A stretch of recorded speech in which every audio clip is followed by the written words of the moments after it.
אנחנו לא נסבול התבססות צבאית טורקית שיורדת דרומה, כי היא מאיימת עלינו.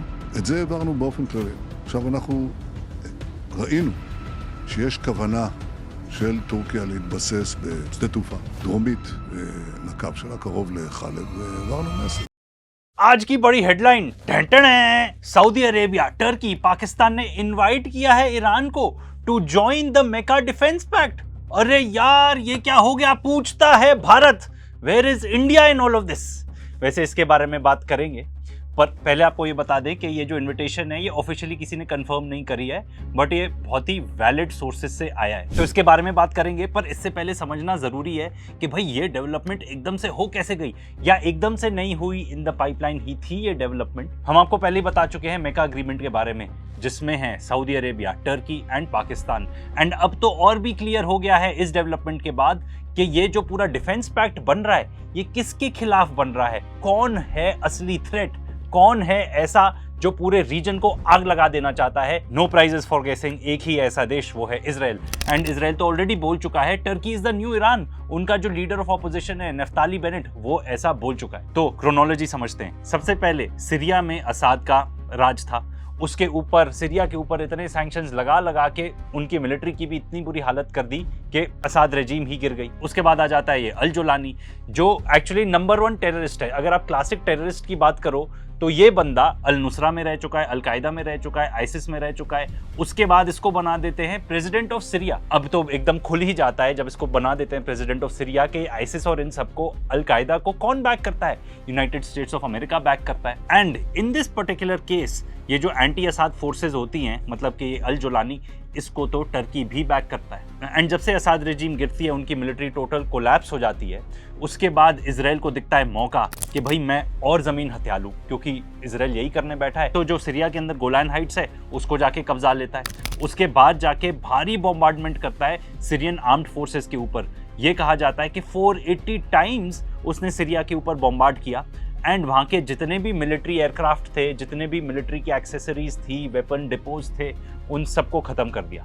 तो इजराइल ये सब क्यों कर रहा है? ऑफ कोर्स सिंपल बात है, अगर आप ये चैनल फॉलो करते हो तो आप अच्छी तरीके से जानते हो, इजराइल ग्रेटर इजराइल बनाना चाहता है एंड आसपास जितने भी देश हैं उन सबको एकदम खत्म कर देना चाहता है। तो उसको यहाँ पे सीरिया के अगेंस्ट अपॉर्चुनिटी मिली तो उसने जमीन भी हथियाई एंड वहाँ की जो मिलिट्री थी उसको भी खत्म कर दिया। फिर उसके बाद टर्की आके कहता है कि हम सप्लाई करेंगे सीरिया को आर्म्स, इक्विपमेंट भी पहुंचाएंगे, गोला बारूद सब देंगे, उनकी मिलिट्री को भी ट्रेन करेंगे। हम आपको पहले वीडियो में भी बता चुके हैं कि कैसे टर्की और इजराइल का आमना सामना हो सकता है। एंड अनफॉर्चुनेटली अब हम एस्केलेशन देख चुके हैं। एंड नो प्राइजेस फॉर गेसिंग कि एस्केलेशन आ रही है इजराइल की तरफ से। इजराइल ने क्या किया? इजराइल ने जाके सीरिया के अंदर जो मिलिट्री एयरपोर्ट्स थे उसको जाके बॉम्बार्ड कर दिया। उसकी अगर आप सैटेलाइट इमेजेस देखोगे तो वहां पे जितने रनवेज थे एंड कुछ छोटी मोटी बिल्डिंग्स थी उनको पूरा तबाह कर दिया। क्यों? क्योंकि बेंजामिन नेतन्याहू का कहना है कि भाई इजराइल और सीरिया के बीच में एक स्टेटस को अग्री हुआ था, बट सीरिया अपने एयर बेसिस टर्की को देना चाहता है। तो इजराइल बेसिकली कह रहा है कि भाई टर्की, आप सीरिया को आर्म करने वाले हो, आप वहां पे जाके अपना एयरबेस बनाने वाले हो, इसलिए हमने जाके वो पहले ही प्रीएम्प्टिवली, जैसे कि इजराइल हमेशा करता है, वो एयरबेस ही उड़ा दिया। अब बहुत सारे एक्सपर्ट्स का ये मानना है कि ये इसीलिए किया इजराइल ने क्योंकि वो टेस्ट करना चाहता है। वो टेस्ट करना चाहता है कि भाई ये जो मेका डिफेंस पैक्ट है ये कितना स्ट्रॉन्ग है, कितना एग्जीक्यूट हो सकता है ये पर्टिकुलर अग्रीमेंट अगेंस्ट इजराइल। तो इसलिए उन्होंने जाके चेतावनी के तौर पर ये पर्टिकुलर जो एयरबेस था उसको बॉम्बार्ड कर दिया। एंड साथ ही साथ वार्निंग देना चाहते थे वो एर्डोगान को कि भाई अगर आप सीरिया में जाके कोई भी टाइप की मदद करोगे सीरिया को तो हम वहां पे मौजूद रहेंगे, पहले ही बॉम्बार्ड कर देंगे, वो ये बताना चाह रहे हैं। ठीक है, साथ ही साथ टर्की के जो प्रेसिडेंट है एर्डोगान, वो डमास्कस यानी कि सीरिया भी जाने वाले थे एक विजिट पर। एंड देखो इजराइल में आने वाले हैं इलेक्शंस, तो इजराइल को चाहिए नए नए एनिमीज।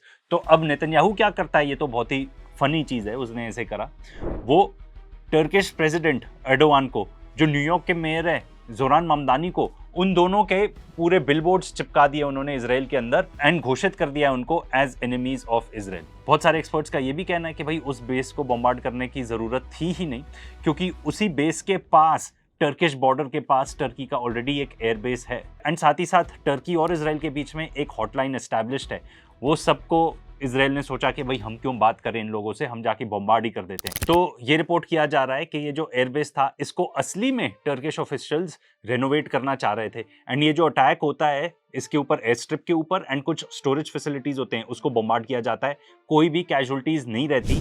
ये भी रिपोर्ट किया जा रहा है, ये कर्नल मैकग्रेगर ही बता रहे थे कि भाई उन्होंने सैटेलाइट से कंफर्म कर लिया था कि टर्की के कोई भी वहां पे आर्मी के पर्सनल नहीं है, तभी जाके उन्होंने बॉम्बार्ड किया।